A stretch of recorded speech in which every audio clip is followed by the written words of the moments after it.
Pourquoi vous réveiller entre 3 heures et 5 heures du matin? Vous est-il déjà arrivé de vous réveiller entre 3 heures et 5 heures du matin en vous demandant pourquoi vous êtes éveillé alors que le reste du monde dort encore? Vous pourriez penser qu'il s'agit simplement de votre horloge biologique, mais en islam, ces heures ont une signification spirituelle profonde. Ce n'est pas une simple coïncidence. Il y a une raison pour laquelle Allah pourrait vous réveiller à ce moment précis. Les premières heures avant l'aube, connues comme le dernier tiers de la nuit, sont un moment sacré en islam où les bénédictions et la miséricorde d'Allah sont les plus proches de nous. Le prophète Mohammed, paix et bénédiction sur lui, a dit « Notre Seigneur, le béni et le supérieur, descend chaque nuit au ciel le plus proche lorsque le dernier tiers de la nuit reste, et il dit « Y a-t-il quelqu'un qui m'invoque afin que je réponde à son invocation? Y a-t-il quelqu'un qui me demande afin que je lui accorde sa demande? Y a-t-il quelqu'un qui cherche mon pardon afin que je lui pardonne ?» Pour beaucoup d'entre nous, se réveiller à ces heures peut sembler gênant, surtout dans un monde rempli de distractions, de réseaux sociaux, des pressions du travail et du stress quotidien. Mais si ce réveil était en réalité une opportunité, une douce invitation d'Allah à recentrer vos priorités, à vous éloigner du bruit et à vous reconnecter avec lui.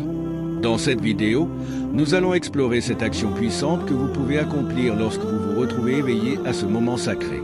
Ces pratiques ne sont pas de simples rituels. Elles ont le pouvoir de transformer votre vie, de trouver la paix et de vous rapprocher d'Allah d'une manière qui peut réellement changer votre cœur et votre âme. Les 7 actions à faire entre 3 heures et 5 heures du matin. 1. Pratiquer la prière de Tahajjud. La première et la plus importante des actions est de pratiquer Tahajjud, la prière nocturne. Tahajjud n'est pas une prière ordinaire, c'est un acte d'adoration volontaire qui occupe une place spéciale en islam. Vous n'avez pas besoin de commencer avec des prières longues et compliquées. Commencez petit. Ce qui compte, c'est la sincérité et la constance. Ces moments de solitude avec Allah deviendront un moment privilégié pour décharger vos soucis, chercher des conseils et trouver la paix auprès de lui. 2. Demandez pardon, istighfar. Le prophète Mohammed, paix et bénédiction sur lui, a dit « Heureux celui qui trouve dans son registre de nombreuses demandes de pardon. » Pendant ces heures silencieuses, réfléchissez à votre journée. Reconnaissez vos erreurs et demandez sincèrement pardon à Allah. Ce n'est pas seulement réciter des mots, mais ressentir le poids de vos péchés et chercher véritablement la miséricorde d'Allah. 3. Faites des invocations, doua. Le dernier tiers de la nuit est un moment où Allah est le plus proche de ses serviteurs, prêt à écouter leurs invocations. Parlez avec votre cœur, demandez de la force, des conseils ou la paix. Avec le temps, cette pratique ne vous aidera pas seulement à atteindre vos objectifs, mais elle vous apportera également la sérénité, sachant que vous avez confié vos affaires à Allah. 4. Méditez sur le Coran. Ces heures paisibles sont idéales pour vous connecter avec le Coran. Réfléchir sur ces versets nourrit une connexion spirituelle profonde et vous permet de trouver de la clarté dans votre vie. 5. Faites des invocations pour les autres.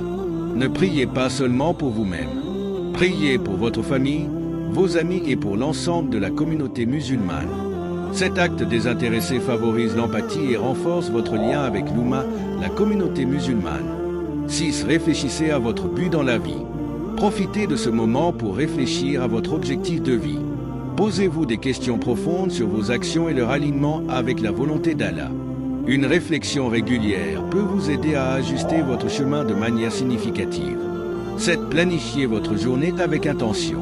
Après vos moments d'adoration, prenez un instant pour planifier votre journée. Fixez des intentions claires et conscientes en veillant à ce que vos actions soient alignées avec votre foi. Commencer la journée avec clarté et but peut influencer positivement vos décisions et vous apporter une satisfaction même dans les petites tâches. Conclusion. Se réveiller entre 3 heures et 5 heures du matin n'est pas une simple coïncidence. C'est une invitation d'Allah à vous rapprocher de lui pendant ces heures sacrées. Saisissez cette opportunité, engagez-vous dans ces actes d'adoration puissants et observez comment ils transformeront votre vie en vous rapprochant d'Allah et en remplissant votre cœur de paix. Si vous avez trouvé cette vidéo utile, n'oubliez pas de liker, partager et vous abonner à notre chaîne pour plus de contenus inspirants. Activez également la cloche de notification pour ne manquer aucune vidéo. Merci d'avoir regardé et qu'Allah nous guide tous.